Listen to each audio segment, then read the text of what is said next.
Então, boa tarde a todos. A paz de Jesus esteja com todos nós. Bezerra de Menezes, que é patrono dessa Seara de Luz, né? Eu sou muito grata por poder estar aqui participando desse evento, nesta casa que em 2018 me acolheu tão bem, né? E sigo aqui com os trabalhadores. E vou falar então hoje de um tema que é bastante sensível também, é um tema bastante delicado, um tema que não vai se esgotar hoje porque é extenso, mas também de grande importância para que a gente possa refletir sobre a natureza da nossa vida e da nossa existência, né? Eu vou iniciar falando um pouquinho então sobre a definição de morte e de vida, tá? Morte, numa concepção geral, deriva do latim mortis, que significa interrupção completa de um organismo, cessação completa da vida, da existência de, óbito, falta da existência, ausência definitiva de alguma coisa ou alguém. Então, a morte de uma espécie, né? Temos daí, acho que alguns já ouviram falar, da doutora Bernadette Kubler-Ross, que é uma médica, psiquiatra americana. Ela fala num dos livros dela sobre a morte e ela diz: aprendemos que a morte em si não é um problema para o paciente, mas o medo de morrer nasce do sentimento da desesperança, do desamparo e do isolamento que o acompanha. Então, quem de nós não tem medo, né, de morrer? E esse é um processo também que ele é... tanto nascemos sozinhos e vamos morrer também sozinhos, né? Ele é um processo individual, tanto um quanto o outro. E ela traz também fases do luto, que tanto a pessoa que está passando por um problema, por um adoecimento, quanto os familiares vão passar por esse processo, né? É o processo, a primeira fase, negação e isolamento, raiva e revolta, inveja e ressentimento, a barganha, a depressão e aí por último a aceitação, então, da finitude da vida. Podemos também refletir que o doente ele sofre mais da dor da solidão, que é o que eu vinha falando, né? Porque nós nascemos sós e vamos morrer sós. Então, o que é importante nesse momento? O afeto, o carinho, a compreensão e o respeito. Para o Espiritismo, Kardec nos diz que a morte não é o fim. A morte se torna um acontecimento futuro, inevitável a partir do nascimento. E é um dos pilares principais que sustentam a nossa doutrina. No Livro dos Espíritos, duas das perguntas são feitas aos espíritos que ajudam a esclarecer o que acontece quando o corpo padece. Número 68 é a pergunta: qual a causa da morte dos seres orgânicos? Esgotamento dos órgãos. Letra A. Poder-se-ia comparar a morte à cessação do movimento de uma máquina desorganizada? Sim. Se a máquina está mal montada, cessa o movimento. Se o corpo está enfermo, a vida se extingue. Então podemos constatar a partir dessa pergunta, né, que Kardec propõe aos espíritos, que compara o corpo a um mecanismo complexo, tal uma máquina, talvez por motivos didáticos, e essa máquina está entregue a eventuais falhas, em função de seu mau funcionamento. Esse mau funcionamento advém dos malefícios que podem atingir as engrenagens, isto é, os órgãos do corpo, fazendo-os parar ou, em outras palavras, morrer. Aqui cabe, né, acho que a gente nos perguntar como a gente está cuidando da nossa máquina, né? Podemos fazer essa reflexão, né? E o que podemos fazer também nessa existência, né? Agora vamos passar daí para o conceito de vida, tá? Ela é uma palavra que vem do latim, vita, se refere à vida e ao estado de atividade incessante comum aos seres organizados. Um período que decorre entre o nascimento e a morte, por extensão da vida, é o tempo da existência ou funcionamento de alguma coisa ou de alguém. De todos os seres vivos, né? nós, os animais, enfim, plantas. E para o Espiritismo, então, o que é o significado da vida? O verdadeiro sentido da vida para o Espiritismo é o progresso do espírito, esteja ele na condição de encarnado ou desencarnado. Estamos sempre progredindo. Nascer, morrer, renascer ainda e progredir sem cessar. Esta é a lei. Então, o Espiritismo é o conhecimento sobre o espírito, que é um ser inteligente, submetido à lei do progresso, por Deus, que é nosso Pai Criador. Então, a vida para o Espiritismo é a vida do espírito. O verdadeiro sentido da vida é atingir a perfeição, né? Então, estamos a caminho, através da nossa reforma íntima, dos conhecimentos, da frase aquela, né? Instruí-vos e amai-vos, né? Agora vamos entrar então no conceito de eutanásia, tá? O vocabulário, ele é uma palavra de origem grega, significa ips literis, a boa morte, a morte serena, suave, morrer bem, sem dor, sem aflição ou tormentos, eu de boa e thanatos de morte. Esse termo teria sido criado por Aristóteles para iniciar a forma de morrer aos sábios, daqueles que houvessem vivido sobriamente, seguindo os ditames da consciência e cientes da razão da vida e do processo da sua travessia para o além.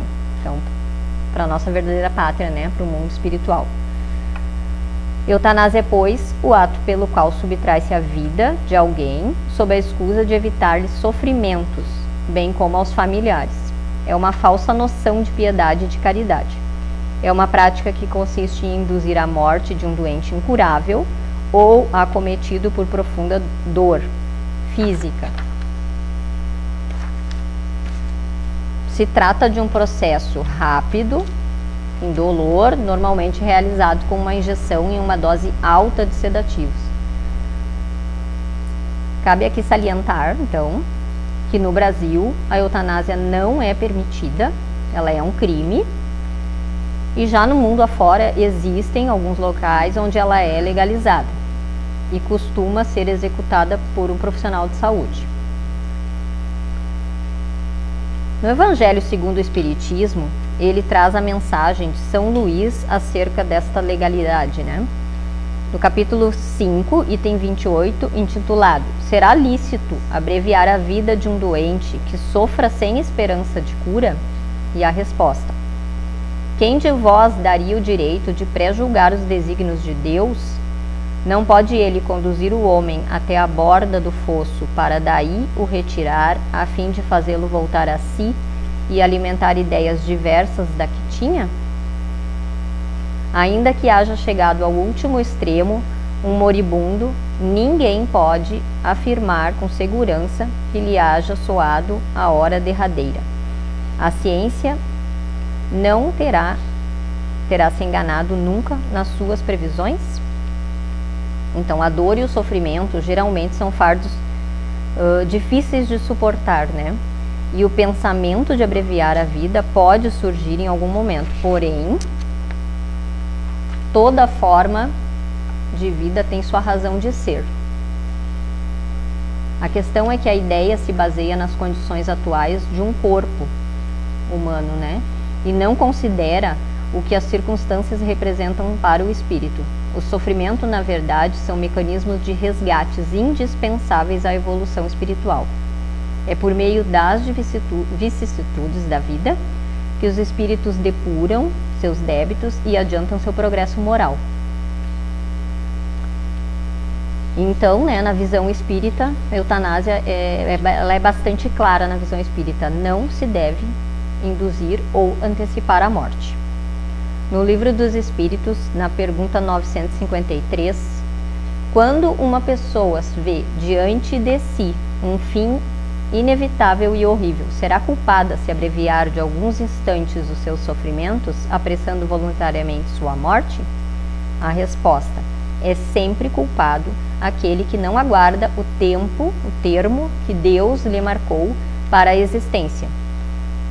E quem poderá estar certo de que, malgrado as aparências, esse termo tenha chegado, de que um socorro inesperado não venha no último momento? seguindo então a pergunta, né? Concebe-se que nas circunstâncias ordinárias o suicídio seja condenável, mas estamos figurando o caso em que a morte é inevitável e em que a vida só é encurtada por alguns instantes. É sempre uma falta de resignação e de submissão à vontade do Criador.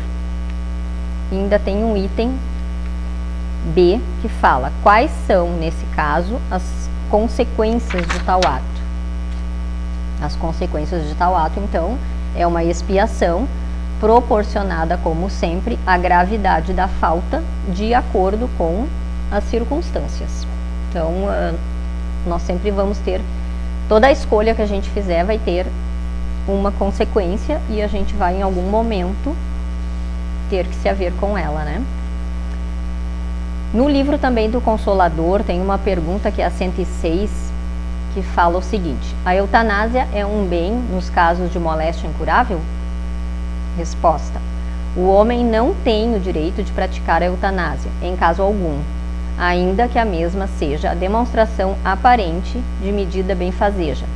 A agonia prolongada pode ter finalidade preciosa para a alma e a moléstia incurável pode ser um bem, como a única válvula de escoamento das imperfeições do espírito da vida imortal. Além do mais, os desígnios divinos são insondáveis e a ciência precária dos homens não pode decidir nos problemas transcendentes da necessidade do espírito. Em outras palavras, a abreviação da morte é uma desonra às leis divinas, já que fere os propósitos da nossa existência. Quem atenta contra a própria vida mesmo, para aliviar a dor de uma grave doença, sofre as consequências, como eu já falei acima, né, de um ato com base na justiça divina. Então, tudo está previsto para Deus, né? Deus é bom, justo e misericordioso. Então, podemos também falar de alguns termos que estão surgindo, né, mais recentemente na eutanásia, que é a distanásia e a ortanásia. O que seria a distanásia? Dis, mau estado, thanatos, morte. É uma morte prolongada e sofrida e que significa a prática de atos pelos quais se prolonga por meio de aparelhos, de artifícios, né, e desproporcionais a vida de um enfermo incurável. São condutas terapêuticas em pacientes ditos terminais, né?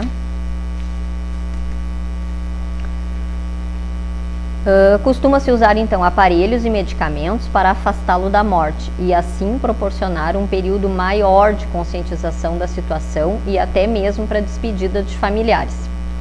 Aqui eu vou trazer um exemplo de Chico Xavier, que num determinado momento ele tinha uma amiga que estava com um câncer terminal e ele foi ao hospital visitar ela, e quando ele chega lá, ele observa o corpo deitado no leito e o espírito estava acima desse corpo, né? E ela estava sobre vários aparelhos, enfim, ela estava ali deitada, né? E o corpo, o espírito acima. O que isso significa? Significa que os aparelhos estavam ainda, o espírito estava querendo se desprender, mas ele não estava conseguindo, porque ele estava preso pelos aparelhos que estavam ali, né? Então este é um exemplo assim de distanásia. A ortotanásia vem do grego ortos, que significa correta, e thanatos, que significa morte. O conceito de ortanásia é o contrário dos procedimentos que atuam na prorrogação da vida e aos recursos que antecipam a morte. Então, aqui a gente percebe que é um processo em que se respeita o tempo da morte, né? Não se adianta e nem se prolonga esse tempo. A ortanásia só pode ser realizada com autorização do paciente ou de sua família, caso o paciente esteja incapacitado, então, de decidir, né? Tem uma resolução que é de 1805/2006 do Conselho Federal de Medicina, que diz e que autoriza o médico a limitar ou suspender tratamentos e oferecer cuidados paliativos, desde que com o consentimento do paciente ou de seu representante legal. Então, assim, o que são cuidados paliativos, né? Cuidados paliativos são aqueles cuidados em que o paciente vai receber um conforto, vai receber uma medicação para dor, vai ter o carinho das pessoas que estão ali, vai se trabalhar a parte física, emocional e também a espiritual, né? Então é um conjunto de fazeres para que essa morte, para que essa pessoa que está ali em estado terminal tenha o maior conforto possível e que esse espírito possa então se desprender do corpo dentro do tempo que foi programado para ele, tá? Agora eu quero fazer uma perguntinha assim, ó. Será que somos donos da nossa própria vida? O que vocês acham? Já pensaram sobre isso?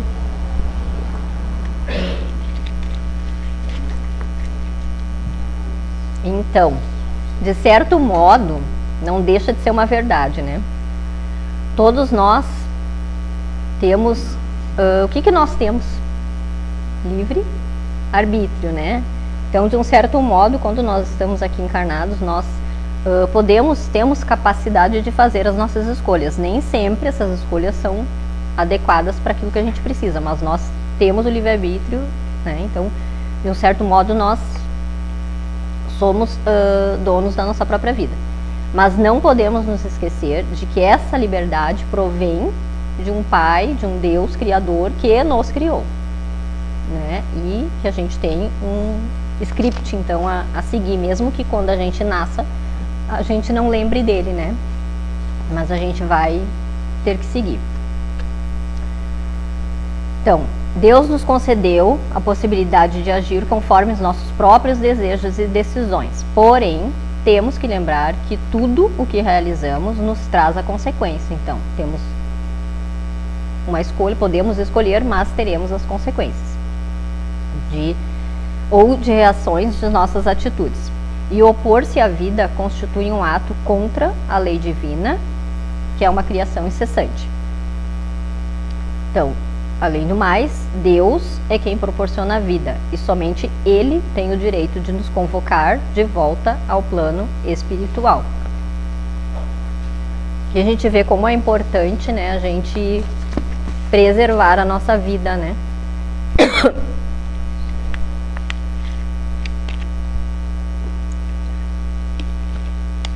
Nosso papel é vivenciar o que nos foi dado, seguindo os ensinamentos cristãos, sem interferir sobre o momento da morte.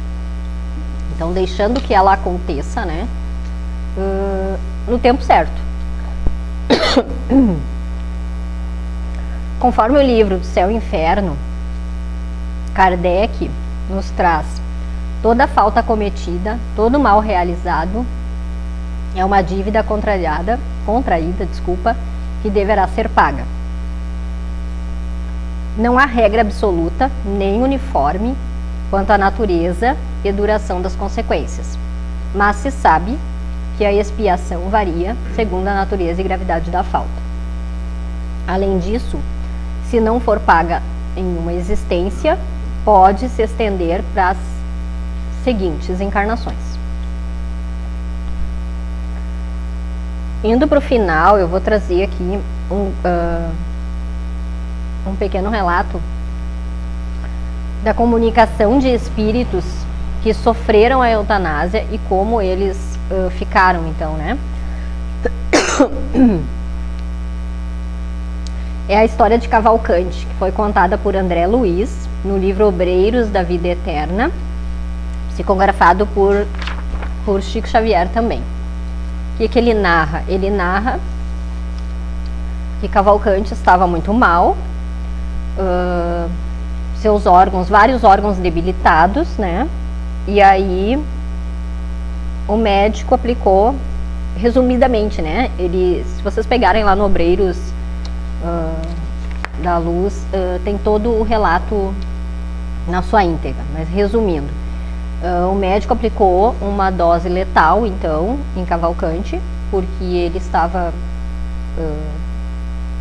no entendimento deles, em sofrimento, né?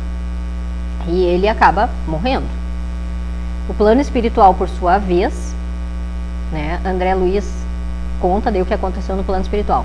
Ele relata que a personalidade desse desencarnante estava presa ao corpo, né, porque o espírito ainda não tinha se desprendido, né? E o corpo estava inerte, em plena consciência e incapaz de qualquer reação.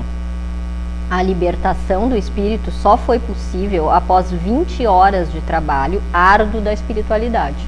Então eles tiveram que ficar trabalhando para que esse espírito entendesse o que tinha acontecido, né? E aí Cavalcante ainda seguiu em condições desfavoráveis, né? Muito perturbado, o espírito muito perturbado ainda pelo ato da eutanásia. Então isso mostra que a abreviação da morte pode parecer uma boa ideia para o corpo físico, mas não livra o espírito do sofrimento, né? Então viver sempre é a melhor opção, né? Buscar ajuda quando necessário, quando a gente estiver passando por uma dificuldade muito grande ou uma tempestade. Eu costumo dizer assim que alguns momentos da nossa vida nós estamos em meio a nuvens muito escuras e nos sentimos sozinhos, com medo, né? Então às vezes cabe a nós buscar ajuda, seja ela espiritual, mental, dos médicos, né, que estão aqui para também nos auxiliar. E agora sim, entrando então na finalização, eu vou trazer um alerta também de um espírito querido, que é o Viana de Carvalho, que através da mediunidade de Valdo Franco, no livro Reflexões Espíritas, nos fala o seguinte: amar e atender aos pacientes com carinho, envolvendo-os em vibrações de paz, orando por eles, aplicando-lhes recursos magnéticos de que todos dispõem, são atitudes corretas que a consciência cristã e espírita deve aplicar em quaisquer situações em que se encontrem na condição de familiar ou facultativo, de amigo ou de companheiro, na enfermagem ou no serviço social. Então esse espírito aqui, ele finaliza dizendo: eutanásia nunca. Tudo é no tempo de Deus, né? Então, acho que para esse momento era essa a mensagem, né? E que a gente possa levar essa frase, eutanásia nunca, que possamos buscar mais conhecimento, né? Porque, como eu disse, é um assunto que ele não se esgota, tem muita coisa ainda para ser falada, né? Cada tópico desses daria mais uma explanação, né? Se a gente for aprofundar. Mas eutanásia nunca. Possamos aguardar, ter a resignação, buscar o auxílio espiritual e esperar o tempo que Deus nos tem como planejado, né? E é isso. Paz do Senhor para todos nós e muito obrigada.